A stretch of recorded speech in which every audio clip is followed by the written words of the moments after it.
going on, Jerome's? So we're a little bit behind today because took kids to school as well as made the boys breakfast. Now,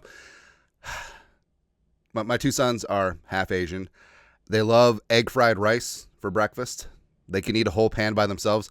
I'm never going to financially recover from this, but there's a lot of things going on. So the Vikings just signed Jonathan Allen on top of Will Fries on top of Javon Hargrave. Woo woo. Baby, we got it going on. We indeed have the meats along the defensive line.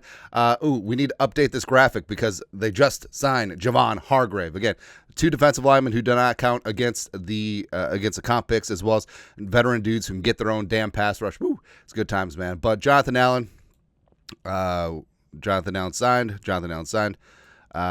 There we go. Jonathan Allen. Welcome on in. You are a Minnesota Viking. Now, reportedly, he was visiting the team yesterday. Apparently, that's not correct. His agent, Blake Baratz, the great Blake Baratz, is based in Minneapolis, so could have just been hanging out with him, but got things done early in the morning. So it was a fait accompli. More fatties along the defensive line. Woo! It's good times, man. Jonathan Allen. I understand he's a veteran guy, and I understand that the sticker shock of the 3-year, $60 million deal, but let's wait until we get the guarantees and the cash flow. That is all very important, but it's going to be good to go. But Jonathan Allen just turned 30 in January, 6'3", 300, former 5-star recruit from Ashburn, Virginia, took his talents to Alabama. Roll Tide. That's right, baby. 4-year starter for Saban, recording 28 career starts, unanimous All-American, SEC Defensive Player of the Year, won a national championship in 2015, drafted number 17 overall by the Commies in 2017, became a 2-time Pro Bowler in 2021, 2022, 42 career sacks, 60 career tackles for loss, a career 10.7% pressure rate, which is really damn good for a defensive tackle. All of this while consistently being double-teamed during his time in Washington, including at the end. Also, last season, he missed half of the year due to a torn pectoral, returned for the playoffs, and dominated against the Lions in their big-time upset against Detroit. Now, you could say 6 pressures, 4 hurries, 2 quarterback hits, and a tackle for loss. Like, how he didn't even have a sack. So you're telling me a guy who got 12 pressures in a game didn't impact the game? Get out of here. Get the hell out of here, man. Also, PFF Vikes, Jonathan Allen amongst defensive interiors since 2020, so the last 5 years. A 90.7% pass rush grade, 5th best in the NFL, which is good. Also, 14.9% pass rush win rate, which is also 5th in the NFL. So I understand Allen's not a spring chicken. I understand there's some sticker shock with the contract. I do not care.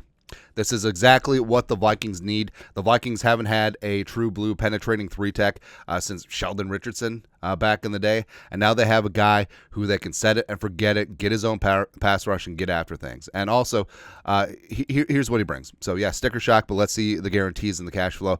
In all likelihood, it's probably a 1-year deal with some outs, probably with a decent signing bonus, some void years to spread out the cap hits. Going to be good. Obviously, this is a full-time starter contract. And now, initially, we had said, okay, he'll be a platoon pass rusher now. I was wrong there. But obviously, I love having Jonathan Allen in the mix.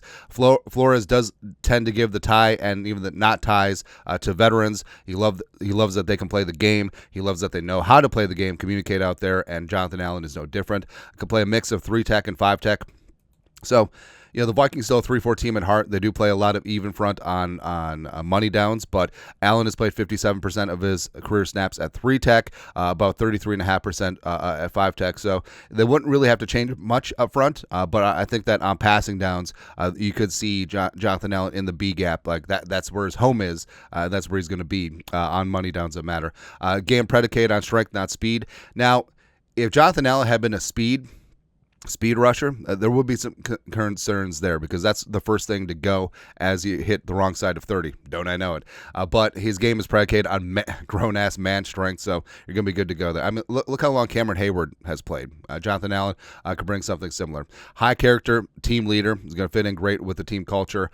Came off the torn pec to start in the playoffs last year. 10.7% pressure rate the last 4 seasons. He does not impact the comp picks since he was cut. Same thing with Javon Hargrave, who the Vikings just signed, and they still shouldn't could draft a defensive tackle in a very deep class. And plus, this deals like this are the luxuries that you get when J.J. McCarthy's on his rookie deal. So he's going to be good to go. So Jonathan Allen, I love it. It was a little bit more than I expected, but also his role is going to be a lot more than I expected as well. Full-time starter, grown-ass man, great leader, great man along the defensive line. Walter Payton Man of the Year nominee, so he's going to be good to go. But your thoughts are thoughts.